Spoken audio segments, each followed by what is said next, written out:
Welcome to Thriving Thursday. We're going to talk about emotional hooks, part 2. So if you're just jumping into this, go back and look at last week's where we talked about how to get those emotional hooks to reflect back to your audience and some of the questions to ask. So this is a continuation today. Today, we're going to be talking about deep diving into the challenges, because if you want to be able to talk to these people about what their challenges are and how your solutions work with them, then you need to get their own words into it.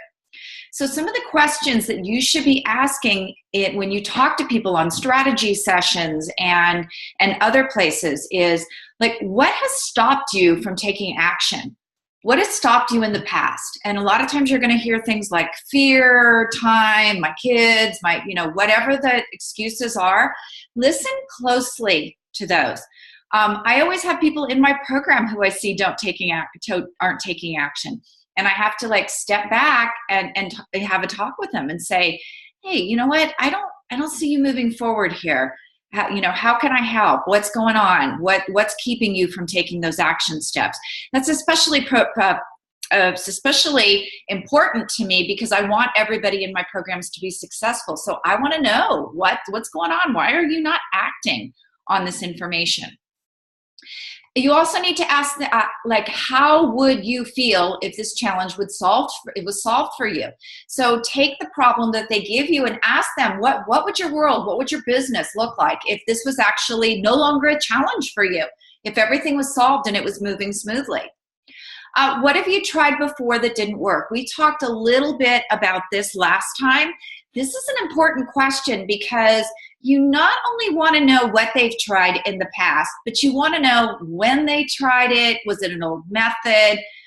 Did they not fully commit? Were they not willing to change the way they were doing things and do what they were taught to do from a different perspective? You have to remember that a lot of this is not just about, I know how to do, I'm going to give social media as an example. I know how to do social media. If your social media isn't working, are you willing to take a step and change it and listen to the ideas someone has and learn a new way? Because I can tell you in 2018, social media is not like it was even at the end of 2017, and we're only into March here. So again, you're getting into the results, not the process. So you're not listening to these things and then going into the process and integrating these ideas and challenges. You're integrating them into the results. This is why this works, because you were using information from 2017, or this is why it doesn't work. You were using information from 2017. There's this piece that you were missing. So always incorporate those back and listen to them. What's made a difference? You want to pose this question to them because it's optimism. You don't want all of this to be a Debbie Downer and you suck, you suck, you suck. You want them to be telling you about their wins and how those wins made a difference and what's propelling them forward and how you can incorporate those wins into what they're doing. It gives you a little bit of insight in how they feel when they win and also the words they use when they win.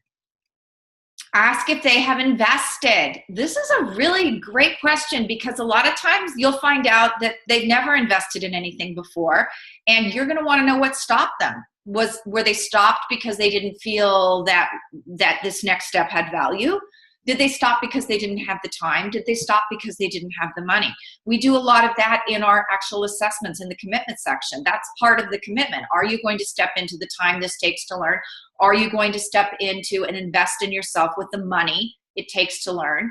And are you wanting to fix the problem? Again, that's a huge one because sometimes people will talk to you and they're just not that interested in fixing it. If the answer is yes, you have invested. What was the experience? What happened? Why didn't you get to where you wanted to be?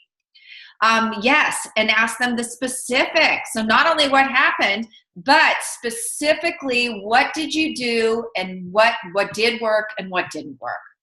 So you want to know these whys and why nots. These are very important when you're when you're practicing your objections to a sale. Having these tools in your pocket, knowing why they're going to say no and what the objection is huge because you can practice overcoming that objection.